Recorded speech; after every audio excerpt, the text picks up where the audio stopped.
to Narayana IS Academy, your one-stop destination for UPSC success. I extend you a warm welcome today to our DNA session where we shall be analyzing all the important and UPSC relevant news articles from the Hindu, the Hyderabad edition of today. So here we have a selection of 4 to 5 such news pieces which encapsulate the essence of today's Hindu, which means rather than going into the nitty-gritty of news and wasting your time, you can tune into our analysis and get to know exactly which issues pertain to your UPSC exam. Now, especially given the fact that we are few weeks away from our preliminary exam, it becomes mandatory that we very keenly follow all the news developments of the previous few months and keep value adding with whatever is going on in the present week. And on that note, before we begin analyzing our news pieces for the day, here's a short quote to boost your confidence, to improve your focus, and to motivate you. We say that hard work beats talent because if talent refuses to work hard, then the talent sees dust. No matter how skilled or talented we may be, it boils down to hard work. It boils down to meticulous, day in and day night of focus, and it boils down to honest hard work. And that is something, in fact, that's the only thing that gives us guaranteed results in terms of our success, in terms of our achievements. And on that note, let's quickly now analyze our news pieces for the day. Now, we have various programs at Narayana IS Academy curated to ensure your success in the upcoming prelims and the mains 2025, which would include not only a 1-year prelims comes main integrated course for 2026 exam, but also a 2-year integrated preparation program that cuts across your prelims as well as mains.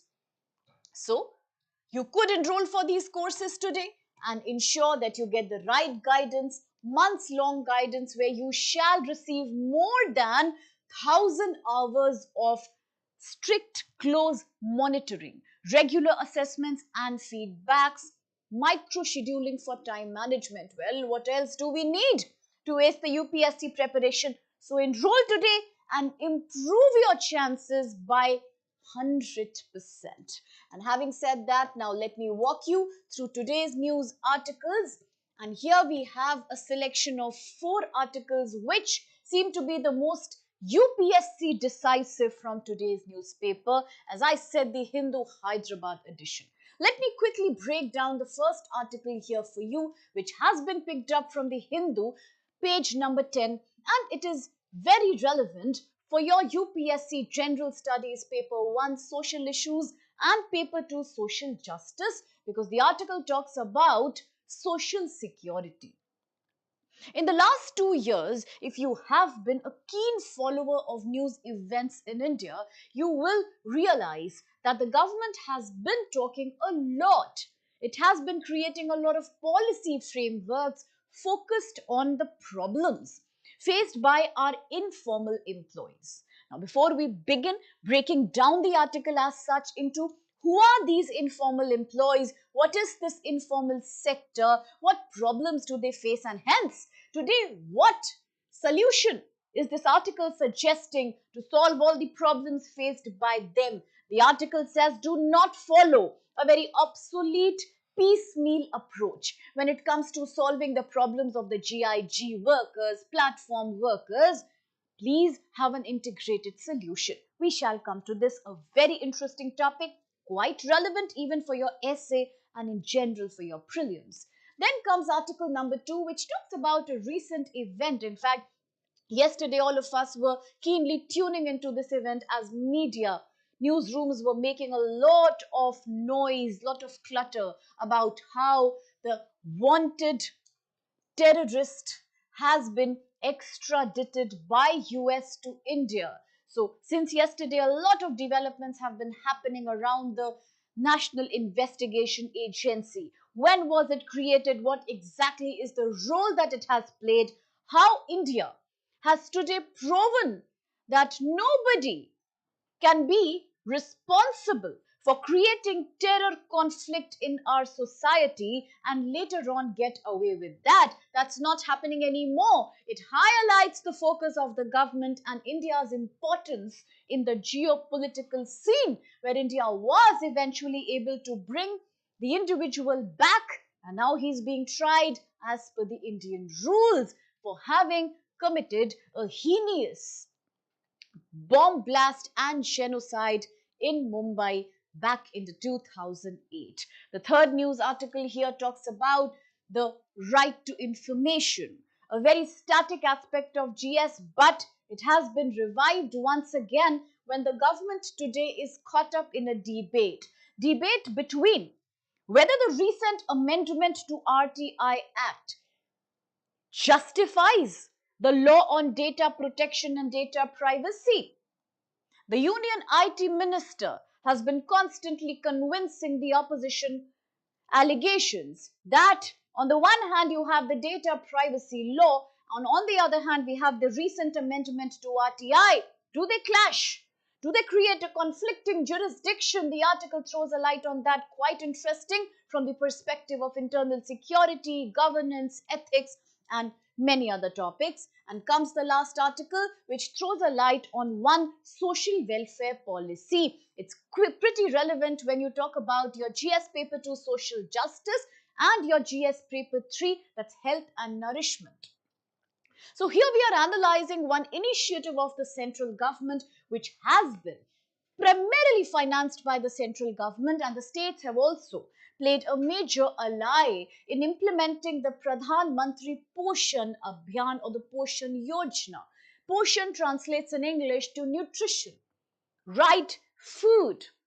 We all know that ever since the Indian government had kicked off the POSHAN campaign, the Abhiyan, the movement towards eating right in India, back when it had been kicked off from the Jhunjhunu district in Rajasthan, since then, on and on, there has been a policy debate about whether the old midday meal scheme, which today has been rechristened as the PMPOSHAN scheme, is it doing enough to make sure that Indian children who are supposed to be attending schools under the universal education move that we had taken back during the 86th Amendment Act to the Constitution, where we ensured that children from the age of 6 to 14 will receive education in schools. Do these children achieve right nutrition through the policy of PMPOSHAN?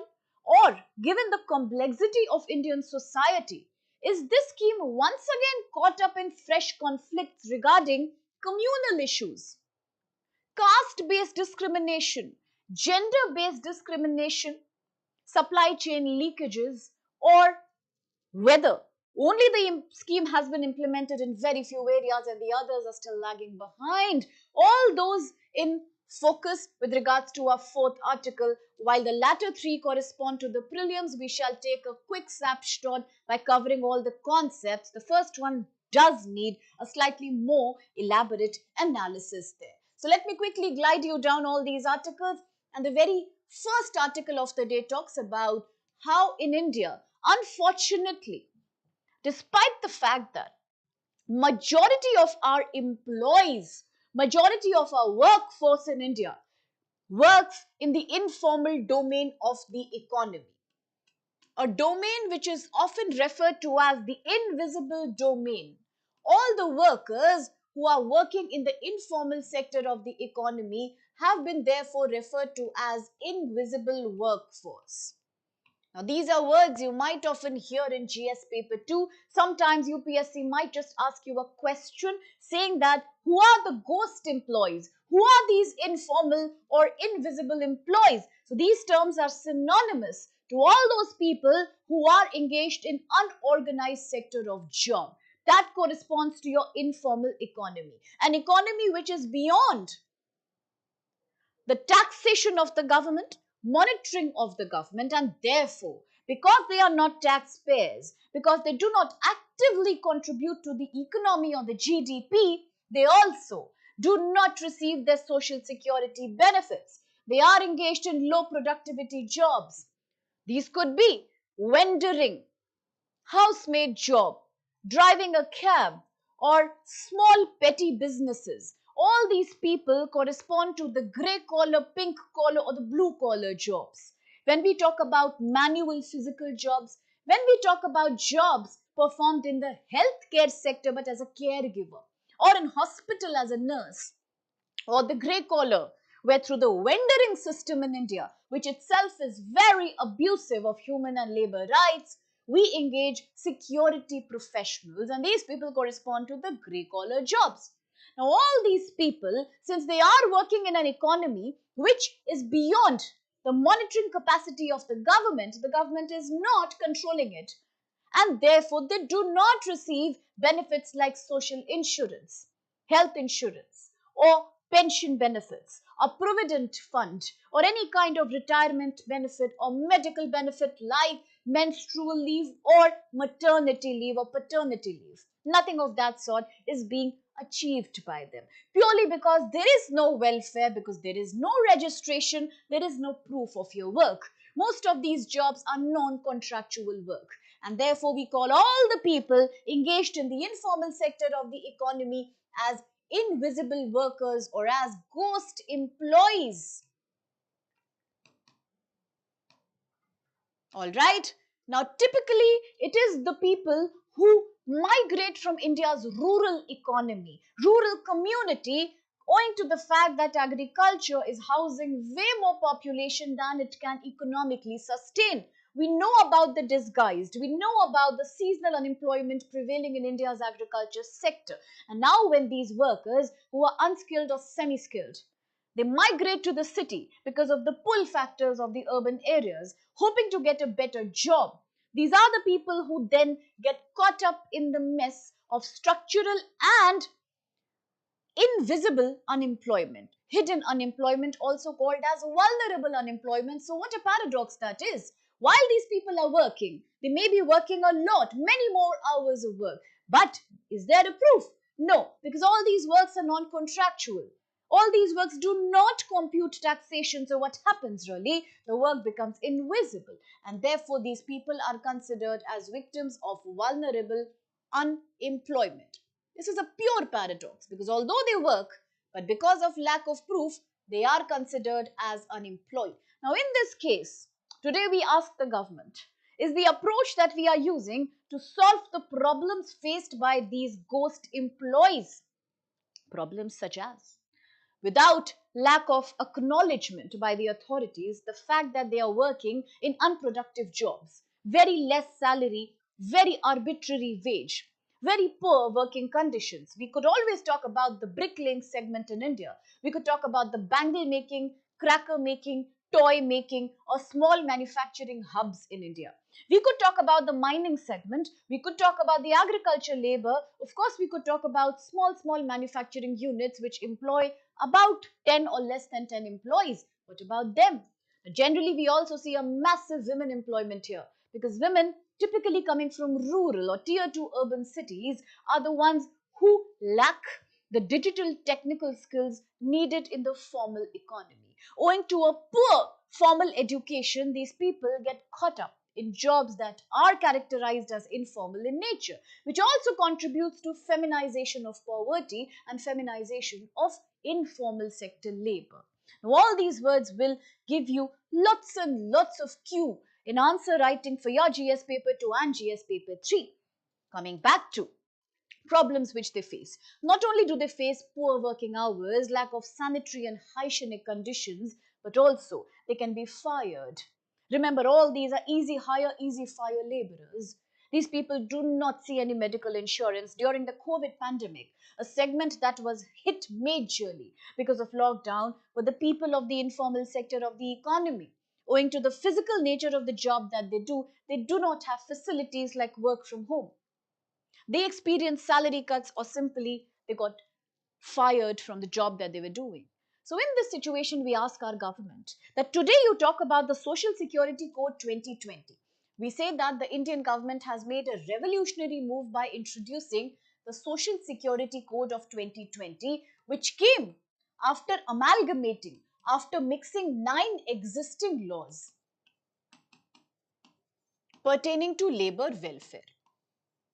But has this been implemented properly enough to solve the problem of our invisible workers? So the article specifically talks about two categories of invisible workers. One, the article says, are the GIG workers, and the other the article talks about is the platform workers. What are these and who are these people? So with rising trend towards internet usage, with rising trend towards online jobs, we have a category of workers who do not share the typical conventional employer-employee relationship. That's the standard definition of a GIG work. So all those people who do part-time job, all those people who do flexible job, all those people who can do this work online, just a very temporary nature of work which is only meant for a few weeks to few months. There is no permanency, could be categorized as the GIG workers. A clear-cut result of rapid digitization and flexible employment trends which India has been witnessing.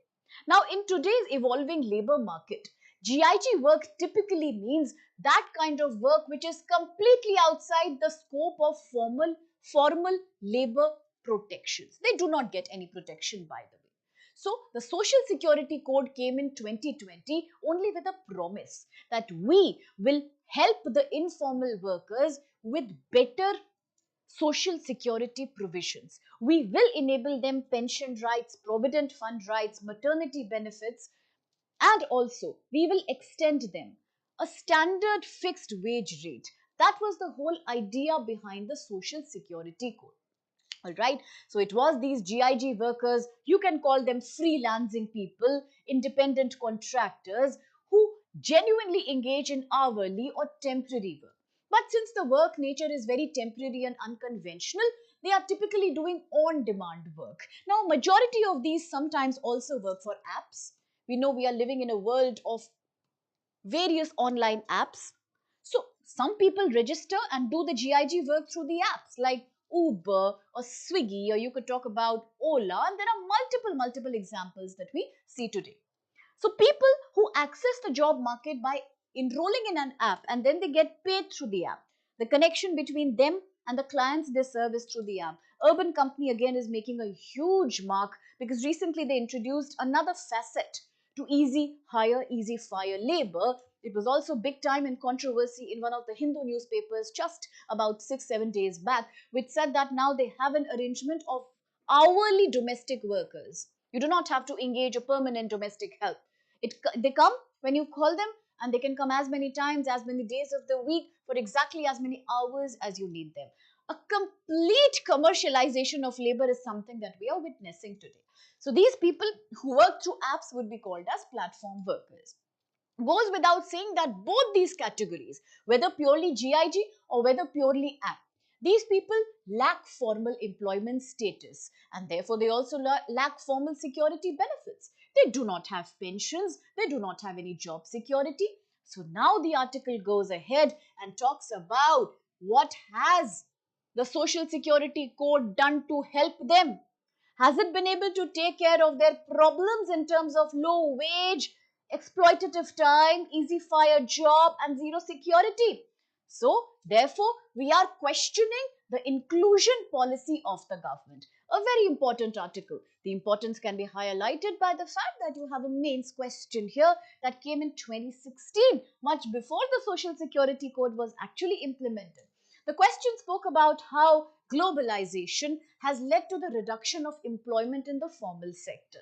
So it's a very interesting question where you typically need to talk about something which is referred to as social dumping. A very interesting concept, which means how because of globalization, today's world has been divided into two categories of labor. One is the highly skilled labor, who is sometimes also referred to as telemigrants. Telemigrants because through online they can work for just anybody in the world across the planet. People working in large funded MNCs or transnational companies are a good example. Now these people have all the formal skills to cater the formal economy And unfortunately, let me also tell you one more thing. Talking about India, barely 18 to 20% women are engaged in the formal sector. Do you imagine? And then people say that Indian women do not participate in the labor force. What a paradox again. We do. Indian women are in the labor force, just that they are the invisible or ghost employees, so we don't see them, owing to their engagement with the informal sector. The problem is not the lack of ability to work. The problem is not lack of willingness to work. The problem is lack of right digital higher education and technological skills with which you can get the right kind of work. That's what the article talks about. Now, another segment created by globalization is therefore a set of semi-skilled workers. Semi-skilled workers today are those who have education but they lack the employability skills in global market owing to poor technological skills and poor digital skills, and hence they are typically the ones who get engaged with the informal sector of jobs. Very interestingly, do not get confused between formal informal sector and organized unorganized nature of job. It's a very thin line of difference, but it is a difference. For example, when I talk about the formal sector of the economy, a lot of aspirants, a lot of students get confused and they say that formal sector of the economy always has white collar jobs, jobs which pay very well and jobs which are very secure and all benefits are there. Yes, you are right, that happens.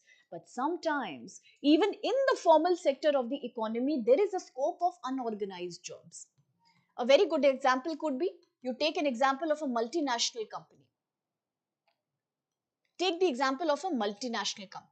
That multinational company is giving people excellent jobs, very productive, high salary. But within that same multinational company, you might see that there are security guards, there are people to do the cleaning, there are people who are doing the blue collar job for this massive multinational company. What will you call that? White collar job? What will you call that? Organized job? You can't.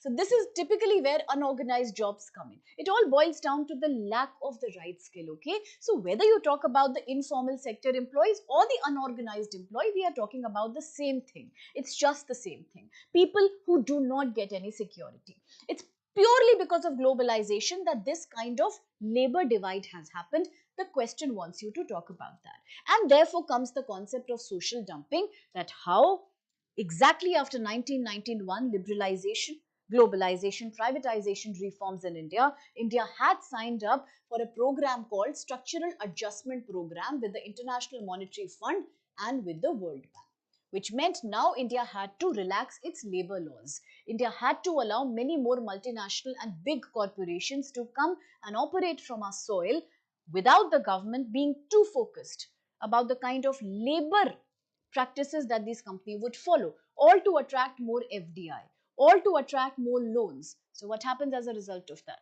Automatically we get a gray area of an employee segment which will bear the brunt of globalization. That's exactly what the topic wants to talk to you about, okay? And also with that, you could highlight the problems faced by people from the informal economy. That's something we are almost going to do in the article now.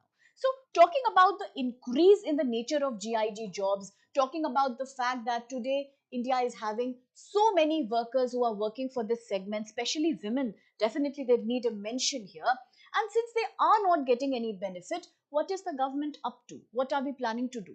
Agreed, we have the Social Security Code 2020, but what about the implementation? Have we done it? Has it been successful or is there a lacuna there? So the lacuna is definitely there because we know, although the code is there, but what about the implementation? That's not happening. Government today is depending on social welfare boards at the central and at the state level.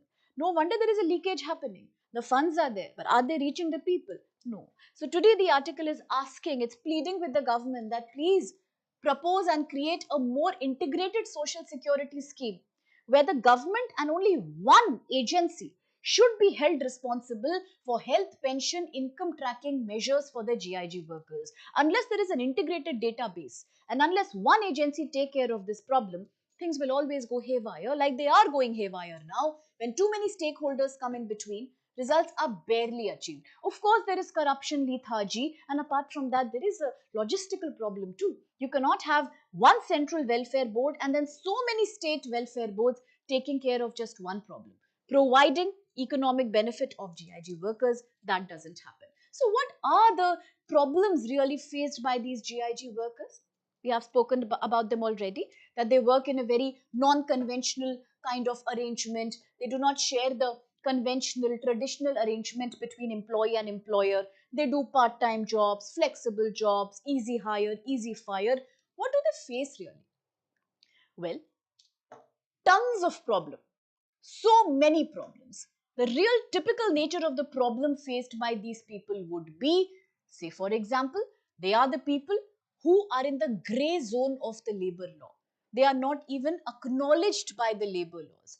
They lack any kind of leave or any kind of loans or any kind of other financial instrument to deal with health emergencies. Today, let's realize that India is also a country which is, even despite COVID pandemic experience, we are not spending more than 5% of our GDP into the healthcare segment. We were promising 5 to 6%, but that's still a remote reality. Let's also believe that India is one such economy where, or society rather, where we are experiencing an undue high burden of non-communicable diseases, which means our health expenditure, out of pocket expenditure, is insane for the poor people. In that case, what about if there is an income shock suddenly? What about a health emergency? What about the retirement urgency? There is nothing happening for these people. So they are facing a lot of problems and they are vulnerable to a lot of income related problems. And the real heart of the problem is, I'll tell you what. It is something that the article doesn't mention directly, but something that we must understand. You know that the government has created the Social Security Code. I will explain you that shortly. But you know what's the bigger problem? The bigger problem is that our focus has never been on this segment of workers. I'll show you how. You know that International Labour Organization was found back in the 1990s, right? India was one of the co-founders. Strange, right? Why is it strange? Because although ILO has 8 core conventions, 8 basic conventions relating to labor welfare, how many does India ratify with? Even today, India has ratified only 6 out of these, not 8 out of 8. Which are the ones that India has ratified? Maybe few basic ones like the Forced Labor Convention, that is Convention number 29. Maybe India has ratified Abolition of Forced Labor 105. Or maybe India has ratified the one that is talks about equal remuneration for equal work. That's somewhere hinting on gender. So you can say 100th India has ratified for. Maybe India has ratified for 111 and 138. Each of these talk about respectively discrimination in work. We should not do that. And the minimum age convention 138, that children below a certain age should not be engaged in any industrial occupation. Of course, we have identified with one more critical one, that is abolishing the worst forms of child labor. That corresponds to convention number 182. Now, I strongly recommend all our aspirants should know about these conventions. 2022, one question clearly came from these conventions, so you should know which conventions are these. Okay, so the problem is right here. Although we have ratified 6 of these conventions, but we are yet to ratify major and more important conventions, which the article is going to talk about now. That why are you missing out on the most critical convention? Which convention are we missing out upon? The convention which talks about welfare laws for informal segment. Now that's a paradox. When we say we are a co-founder and we strongly associate with the policies of labor organization at the global level, then why have we not ratified a treaty that is so fundamental to the welfare of these workers? Instead, we have a law, but that law is just on paper right now. The law of 2020, the Social Security Code, that talks about, yes, it tells you that we will provide compulsory registration for all unorganized sector workers. It came after replacing 9 laws and made it easier now, more comprehensive. That yes, we will have a scheme specially designed for GIG and platform workers. For the first time in India, one law has spoken about GIG and platform workers. It says that we will give them disability insurance, we will provide them life and other kind of health insurances. We will give them some kind of benefit in terms of pension or provident fund, but it is still very vague, it is still very arbitrary. Why is it so vague and arbitrary? Problem is implementation. As I said, the government has been depending on welfare boards at the central level and at the state level, which has disabled proper implementation. The funds have not reached. Right policies have not been coordinated. So, despite the bill being there, there is not much that could actually be achieved. Now, another very good thing I want you to focus upon is which 9 labor laws were replaced by the Social Security Code. So, you must also analyze that. Of course, the law came after replacing the old laws like Employees Provident Fund Act 1952. Of course, we had the Maternity Benefit Act 1961. We also speak about the Unorganized Workers Social Security Act 2008. So it was all an amalgamation of that.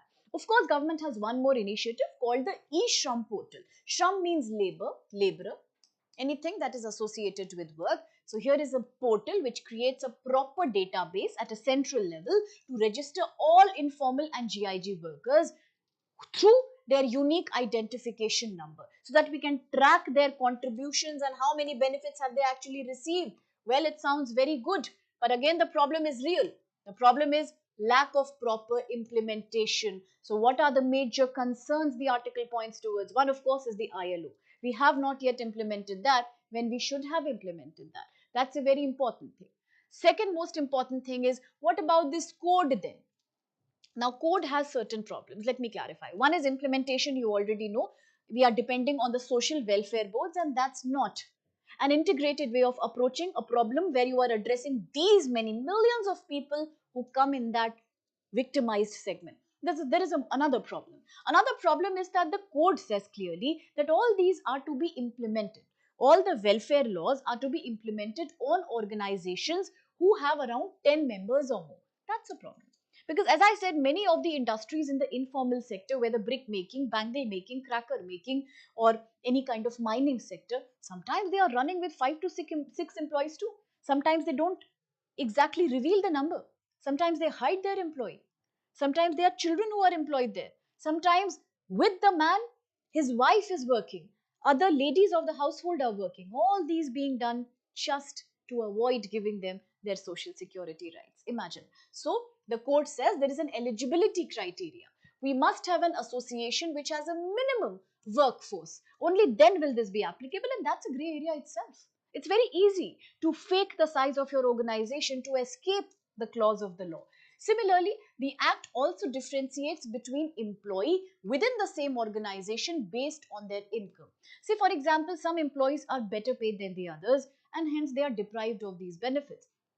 The most ironical thing is, but they are working in the same conditions. They are yet the victims of social dumping. They do not have any benefits apart from maybe a slightly fraction of better income. Why should you avoid them? Then, apart from that, we already spoke about the security board's existence here. And then the entire structure of the code is very, very fractured. It's very fragmented. Something state boards are applying, sometimes central boards are doing. There is no coordination. We are not able to track the real organizations who are hiding the number of employees they have. So what is going to happen? Is there a proper method through which these people can raise their grievances to the government? Now, that is a grey area that the article clearly talks about.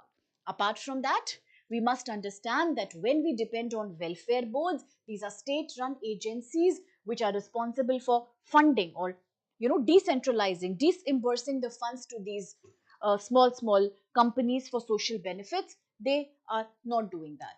There is more than 70,000 crore unutilized fund. Of what a wastage there in the name of social welfare.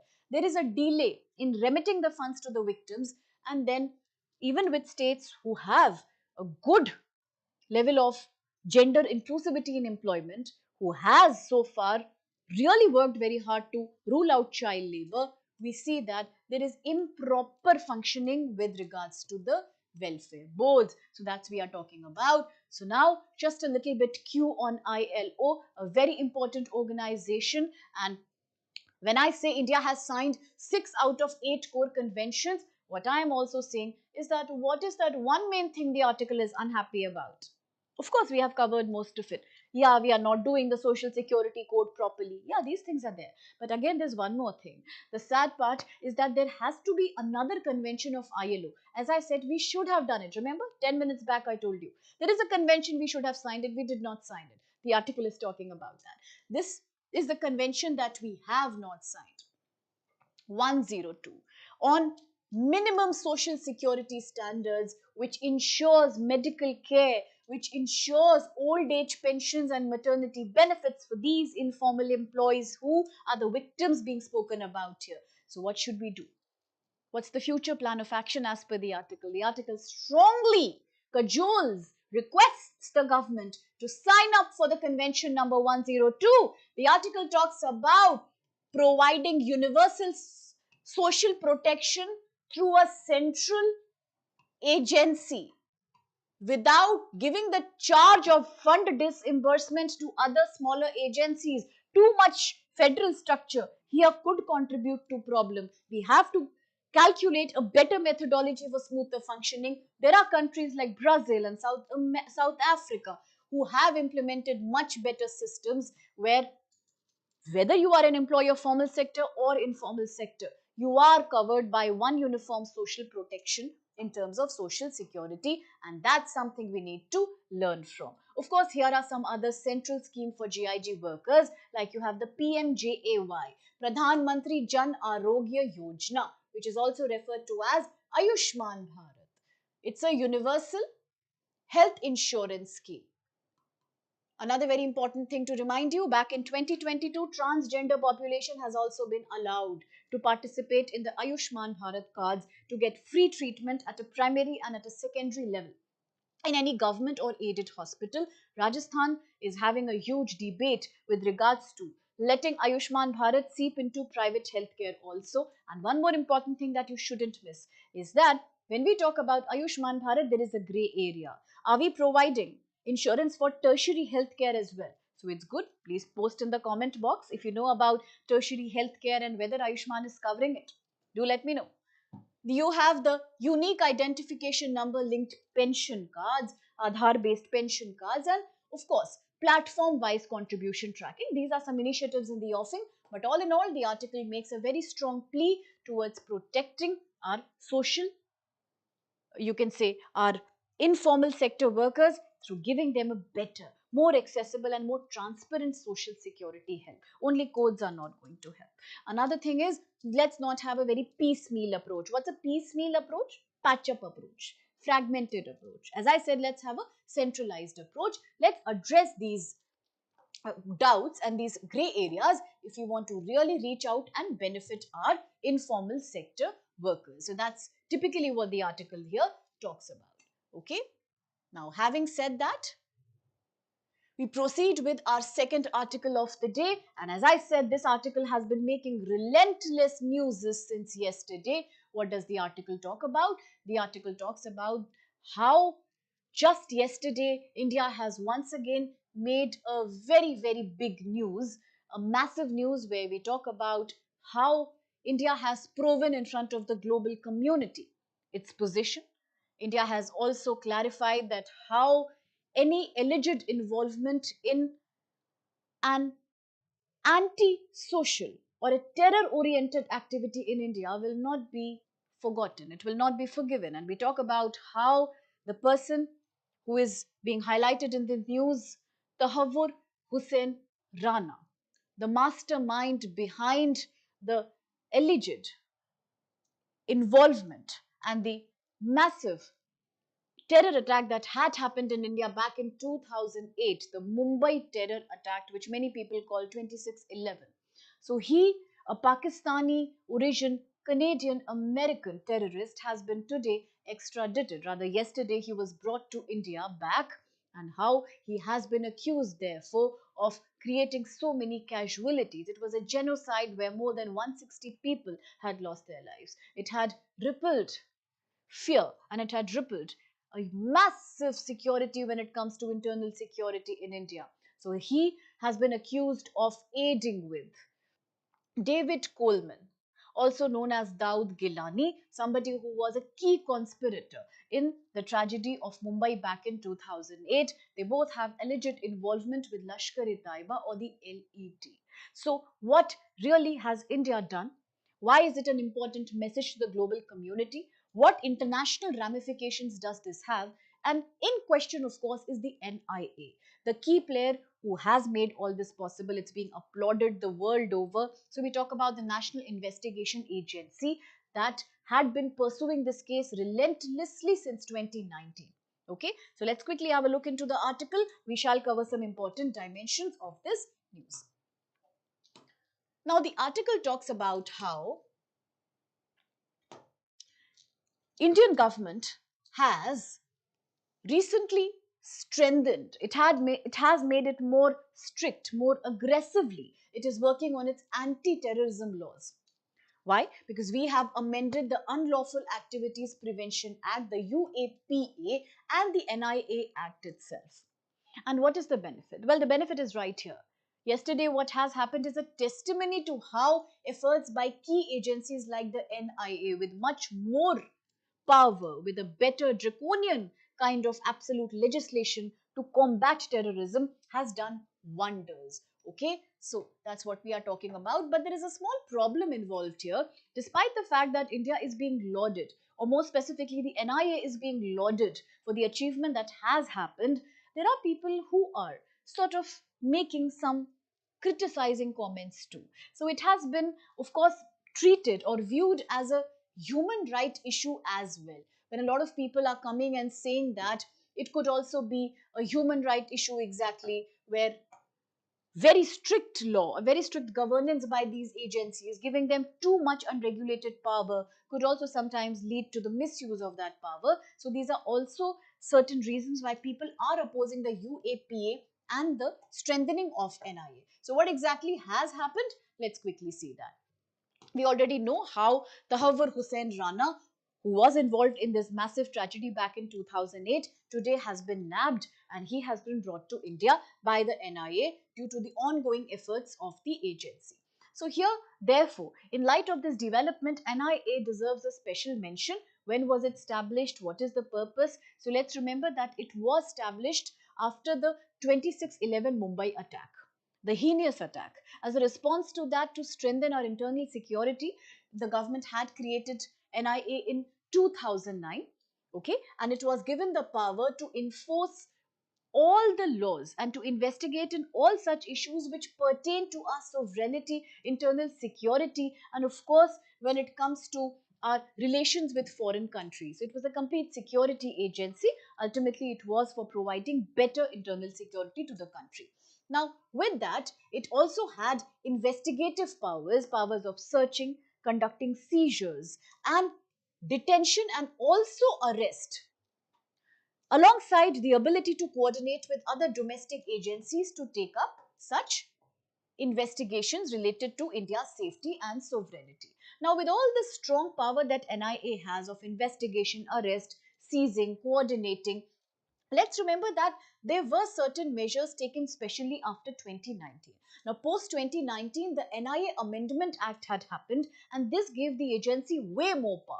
It gave it way sharper tools to take care of such issues. It expanded its jurisdiction, its powers to other illegal, you can say, works, illegal things like human trafficking. Again, that's a major issue. Similarly, any kind of smuggling with prohibited arms, cyber terrorism, or any kind of activity that is endangering India's sovereignty, but it's happening outside the soil of India. That's beyond India's territory. All that were also given to NIA, right? And there's one more important development that had happened. NIA had also designated Central Nodal Agency, specifically by the name of Terror Funding and Fake Indian Currency, to take care of currency related smuggling and crimes. Okay, so this is the importance of the agency here, quite important from the perspective of GS paper 2 and GS paper 3, internal security. And now we talk about how recently, despite the fact that NIA has so successfully done high profile investigations, the one yesterday, for example, in the case of 26/11, and many other terrorists have been caught and nabbed by the NIA, people are saying that sometimes the agency has led to human right violations, and it has also surpassed the allowed procedural abilities that it was invested with. So these are some arguments that are going on. Now, talking back about how this person, this terrorist, was arrested and nabbed by the NIA, let's remember that here there is a massive involvement of US that is being spoken about. Say, for example, today we say that the extradition of Rana was carried out under the India-US Extradition Treaty of 1997, which gives permission to both the countries to hand over, to exchange fugitives who are wanted criminals for crimes that are punishable under the laws of both the countries. And in line with that, India has been thanking the US initiative of making this possible. So the Trump government is also being lauded at the same time. This treaty between both the countries also allow for mutual legal processes. And also, it talks about protection of rights of the accused. It talks about any such cases where extradition can happen and cannot happen in various kinds of political or military crimes. So this case was a very challenging case indeed, because the Indian government has been chasing it. The NIA has been chasing it for many, many years now. But what matters is that finally it was done. And let's remember that it was only because of the India-US, you can say, very, very strong push towards the extradition treaty that this has been made possible. Okay, so that was a very important news piece when it talks about internal security, quite important for the purpose of remembering NIA, its functions, the amendment, the extradition treaty between both the countries, and which all nature of crimes does it cover. Also, we must here talk about the Interpol. Okay, because even under Interpol, there are certain such conventions which allow extradition of accused criminals who are mutually considered as, you can say, guilty of a crime by both or all countries that are involved in a given case. So we must also here take a cue of the ICC or the ICJ, International Criminal Court, International Court of Justice. All these come in the same ambit, quite important for the exam. And now the second article for prelims is a very simple one. It talks about how the Right to Information Act amendment has happened, and people are worried. Why are people worried? Many people have opposed this Amendment Act, and they are saying that it creates a controversy because already we have another act which is known as the Data Privacy Act. A lot of people are blaming. They say that if the Amendment Act on RTI is done, then it might just make the Data Privacy Act useless. Or if we focus on the provisions of the Data Privacy Act, then there is absolutely no point in this amendment, because under this amendment, we are allowing much more power under the RTI. They say that it is completely opposite. It is completely on the contrary to the provisions of Data Privacy Act, which says that no, you cannot take somebody's personal data, you cannot process it.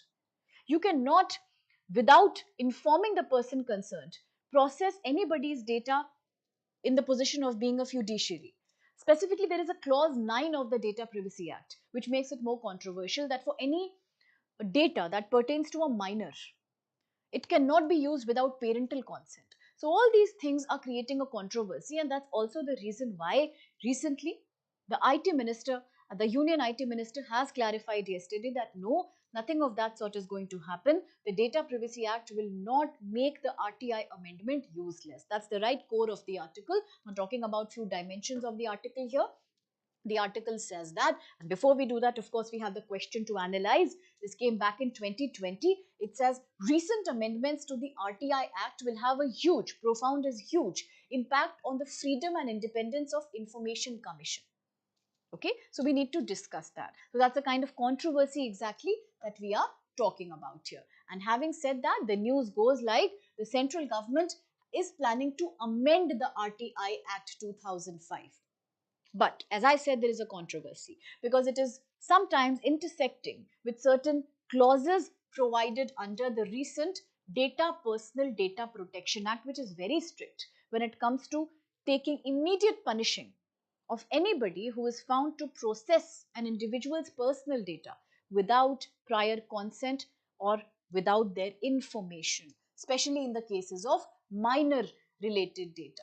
Now, having said that, what is the right to information? Quite important for GS paper 2. Right to information clearly talks about how citizens have the ability to access information that is pertaining to any government office. Individuals have the right to obtain government information because in a democracy, we talk about active participation of the people, and therefore we absolutely have access to the nature of functioning of the executive, legislative, and judicial aspects of the government. Of course, there are certain issues which are an exception when it comes to country's sovereignty, security. Then it doesn't get covered under the RTI. But apart from that, most civil nature of issues can be definitely disclosed. Now, the philosophical foundation of RTI could actually go back to history, where we talk about how Enlightenment thinkers said that equality, liberty, freedom, transparency are very crucial when it comes to polity. So therefore, we do recognize this in Indian Constitution also. We do have our Article 19, that's the right to freedom. There is a specific clause 19.1 which talks about how right to information is a very respectable and a very logical fundamental right when it comes to the Indian citizens. Now, talking about how it is recognized internationally, we look at the United Nations recognition. The UN has recognized since 1946 that freedom of information is a very fundamental human right. We also have a convention that is in the Article 19 of International Covenant on Civil and Political Rights. That right to have transparent information is a very, very fundamental civil and political life of citizens. Having said that, there are certain clear features of the RTI Act. For example, it covers not only the central and the state, but also the local government. All the ministries, department, agencies are a part of that. It extends to almost all public authorities. And it is applying to any such authority that is being funded substantially by the government. Even the non-governmental organizations who have government funding are not an exception to this law. Definitely, it has certain obligations, public authority obligations, like it needs public authorities to disclose information proactively at repeated intervals, just to maintain transparency in government functioning. And it obliges public authorities to publish the information on all digital platforms like their online website or their database to process all the information requested through the citizens. Now we know that the structure wise it is about Central Information Commission at the national level. Of course, we have the state information commissions too, and let's understand also that right to access information empowers citizens to request any information, as I said, unless it is exempted by the government, right? So this act definitely promotes more accountability and transparency in government conduct. Now, there are certain exceptions that we must talk about, however. For example, Section 8 of the RTI talks about certain exceptional cases. So, while we talk about providing complete transparency, but matters which talk about sovereignty, security of the government, where it is about somebody's life and safety, where we talk about things like trade related secrets or intellectual property rights, the IPR, wherever that is concerned, then these have certain exceptions. Exempted information can be disclosed after 20 years, but even then, if it's a matter of security sovereignty relating to some diplomatic ties between countries, then it can definitely be exempted there. Okay, so this is the most important aspect that we should remember. Now, another very important thing that I want you to notice in this article is political parties as public authorities. Now, a very interesting thing is there that in 2013 it was ruled, it was legislated that political parties also receive funding from the government. So, which means they are also government offices. So, their operations, their you can say functioning should also be brought under the RTI. They are absolutely accountable to the public when it comes to information about funding, politics, and activities. Right. Now, recently, if you remember last year, the election bill was under a huge controversy related to the SBI, the electoral bonds. That was a major controversy. It has a similar kind of dimension here as well. That if you receive funding, then you must be very, very public about it. And this has led to a lot of resistance, and vested interests have been quite shattered with this kind of a initiative here. So now The article also highlights very technically some key differences between the existing RTI 2005 and the amendment of 2019, which is being sought now. So there are certain structural differences, but more importantly, in terms of tenure of the commissioners, of course, we talk about the salaries of all the employees of the commission, and there are certain such provisions that were not seen very beneficial regarding retirement and salaries. They have been removed in the new version of the RTI. Okay, so with that, we quickly scramble off to the last article for the day. And here, this article is talking about PM POSHAN scheme. Now, PM POSHAN scheme is nothing new for India. In fact, this is a scheme which was known as the midday meal scheme before 2021. It was during 2021 that it was renamed as the PM POSHAN scheme. The word POSHAN stands for nutrition. It stands for right kind of food. India being one country where we know there are massive lacunas in the healthcare. As we just discussed, less than about 6% of our GDP goes to healthcare sector. But despite saying that, we know that the public health in terms of primary healthcare centers, their accessibility is a major problem. Every second day we do have an article in the leading newspapers about how, because of lack of institutional healthcare, the responsibility of ASHA workers, accredited social healthcare activists, as the last mile providers of primary health in India's rural regions becomes very crucial. Now, we also know that because of lack of poor funding and right accessibility by the poor people, we understand that in India we live in a situation today where more than 57% women, now the data has been given by National Family Health Survey, it is an NFHS data. This was given back in its round corresponding to 2016. It says that, and the data is even worse for the present time. So more than 57% Indian women are actually victims of malnourishment, that's called hidden hunger, and anemia.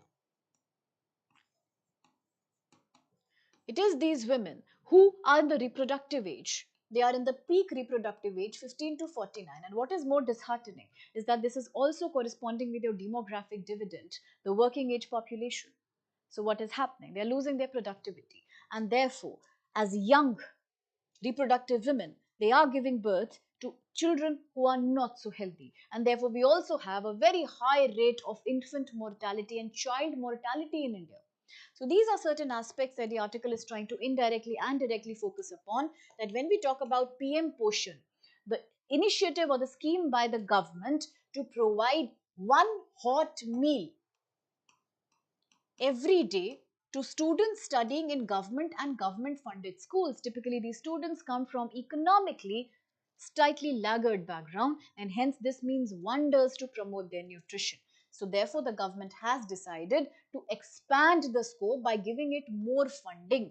Much more funding would mean better quality of food and more schools being covered. Now, do remember that the scheme actually dates back to the times of K. Kamraj. Shri K. Kamraj back in Tamil Nadu, that being the first state to have implemented the midday meal scheme back in the 1990s. Today, of course, we have the PM POSHAN, same principle, but of course, more revamped policy. And today, as we see that the objectives of the midday meal scheme or the PM POSHAN scheme are clearly providing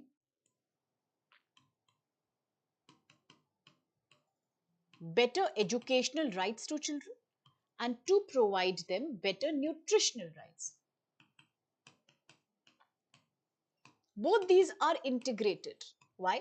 Because we believe strongly that better nutrition enables a better academic performance. Of course, you do better if you are more productive in terms of your physical, mental health. So with that in mind, the government today has finally agreed to actually increase the financial share of this PM POSHAN scheme by 9.5% from the coming month onwards. How will this help? Well, tremendously, because talking about the scheme itself, it stands for PM POSHAN, PM Nutrition, which means Pradhan Mantri Poshan Shakti Nirman Yojana. Nirman is creating. So we are creating a stronger India with better nutritional outcomes. More nutritional outcomes will always lead to better educational outcomes. Okay, so Shakti is power and Poshan is nutrition. We can break it down like this.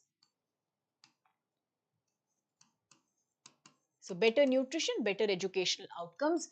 Now, It already is covering about 11.2 crores children, okay, at the primary school level, also at the Anganwadi level. What is Anganwadi level? The preschool. Government preschools for children to promote preschool education more rapidly. The purpose is therefore to create nutritional status of school going children. But are there problems? Clearly there are problems. Let me quickly discuss with you why has the scheme not achieved what it had to. These of course are the structural outlay of the scheme. Not important every bit, but yes, just for you to know that which age group kids are involved. So of course we have the primary section, grade 1 to grade 5, the food grains, how much of that is being distributed, and then we have the upper primary, that's for slightly more older children, grade 6 to grade 8. Okay, so the government here, let me explain it in two clear columns. One is what is the government aiming through PM POSHAN, and the other is what are the problems therefore associated with a scheme like this. Talking about the aims, the government is being quite ambitious with PM POSHAN. The first thing is to try to encourage local foods among people. We know that we are already celebrating millet consumption big time, given the fact that they're eco-friendly and of course they are very nutritious and easy to afford. So therefore, local foods, a millet-based and a vegetable-based diet at a very local level, improving biodiversity really. That's being encouraged. Second thing is, we are also allowing fortification of foods here. Fortification of foods, we know that India is experiencing a major deficiency in terms of micronutrients called hidden hunger, malnourishment. People barely have sufficient calcium or iron or vitamin D or vitamin B12. Folate is another grey area. So fortifying the basic cereals like rice and wheat and millets with these foods could do wonders for the people who consume them. That's another area. The third important area that the government is doing is known as nutrition garden. It is also referred to as POSHAN Vatika. Vatika is a garden, POSHAN is nutrition, where schools are being encouraged to have their local vegetable gardens, where they can grow nutritious vegetables and fruits for the consumption of school children. We have the Tithi meal. Tithi meal is an initiative under PM POSHAN where all people in the society can volunteer and feed children nutritious meal on special occasions, festival or some kind of a ceremony or any decided day of the month or week.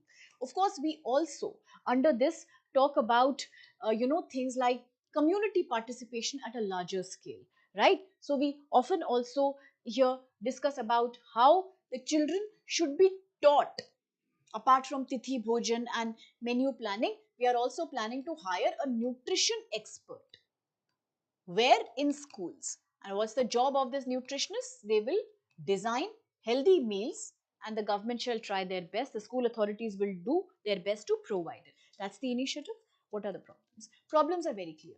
Upon investigation, people realized that the worst thing that was happening was that there was a food wastage involved. At least 21 bags of food were found just decaying and children did not yet receive it in school. So imagine that's called food wastage. Sometimes it can also be called as PDS leakage, public distribution system leakage.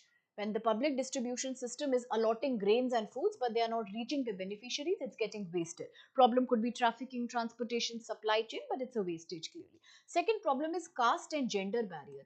It is very disheartening to realize that even today, despite the fact that these are young children whom the government is financing, caste barriers are playing their part. Some teachers do not want to give food to children from lower caste backgrounds. They don't give them proper food.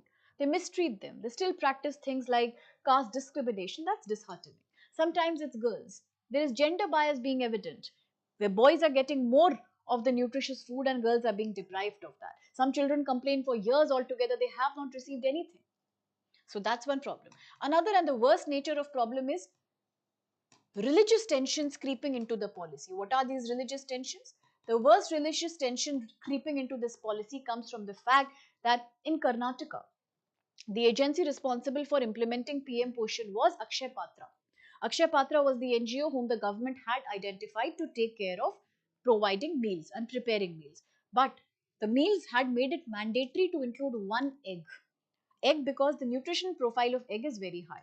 And suddenly Akshay Patra said that we will not prepare any egg based meal because it's against many religious ideas. It's against the norms of religion. So therefore we'll replace it with banana. So not only do such things, again Akshay Patra came up and said that we are not preparing anything based with onion and garlic. So imagine giving children bland food in the name of religion, saying that they will not have these things because a religion and many communities are not permitting that. Is that fair? So the nutrition experts warned that without onion and garlic, the absorption of iron is anyway low. It doesn't absorb in the body. Its bioavailability goes down. And then, of course, you are denying them eggs. Children like that. So what happened? Right when the food absorption decreased, the school attendance also fell down. Come on, we are talking about a very poor segment of society where good school meal could be a major attracting factor. It could be a major attrition factor if it is not provided, which means it could retain children in school. It's a major retention factor. When you remove it, not only are you taking away the right to nutrition, but you're also hampering the school attendance. So you see, things which have a budget of 31.31 lakh crore behind it, which central government is ready to finance for.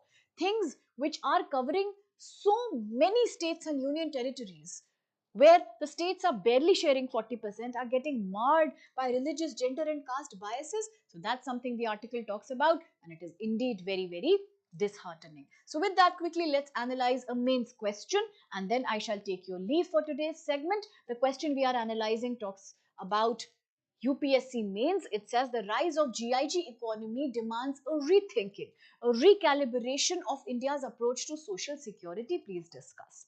A very straightforward question where we need to first explain the keywords. Now remember, for every UPSC question in mains, begin by defining the keywords. What is the GIG economy? That's important to understand. Okay, so we talk about this as we just discussed, people who work beyond the conventional employee-employer relationships, freelance, part-time work, all of that. Of course, we can talk a little bit about platform workers too. Do mention that all these come from the informal or the unorganized sector of the economy by in one line explaining what are these things. Second thing, it demands a rethinking of India's approach to social security. Yes, because there is a gap when it comes to social security being achieved by these people. They are not getting adequate wages or social security. The biggest problem is, despite the code of 2020, it has not happened. So please proceed by talking about why is there a problem in the body. In the intro, you can just talk about shortly what is the GIG economy. You can talk about how they are related to the informal sector. Now comes body. Please talk about the failure of the code. What are the gaps in the code? As we discussed, welfare boards and the number of employees in a company, that's a problem. Of course, talk about how India has not ratified the most important convention of ILO, which it still should do to achieve parity for these workers. Do talk about an integrated database and system. And then, of course, you can talk about a mild, brief comparison with other countries. That's easy, how they have been successful. And then we proceed by concluding, suggest that we do not need the involvement of many participants like social welfare boards. We need integrated disbursements of funds. We need the right database of tracking contribution and salaries of these workers. We need to sign the ILO clause, and we need to be more humane when it comes to catching people, punishing employers who can escape laws by faking the database. So that is something we need to talk about here. And on that note, there are certain set of questions that you need to tackle. That's from the DNAs that we have done. And of course, for today's DNA, we have questions related to the NIA, which you have spoken about. We talk about the RTI, certain facets of that. And of course, we have the PMPOSHAN. That's a very easy social justice initiative. So you just need to talk about that. And on that note, I shall take your leave for today. I thank you for being a part of this lovely, wonderful session. Looking forward to many such informative sessions with you. Keep tracking our DNA, keep following, keep enrolling, and do follow us on YouTube if you need such a similar breakdown of the articles and much more information right before your pre-exam. Thank you so much.